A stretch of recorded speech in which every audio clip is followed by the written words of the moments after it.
of the Mayans.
Amigos, our fiestas are coming to an end.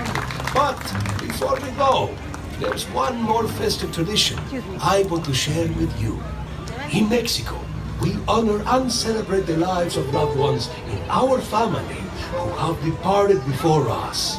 It's called Dia de los Muertos, the Day of Remembrance. We create an ofrenda or altar to place photos and a candle for each loved one, along with marigolds, food, and drink.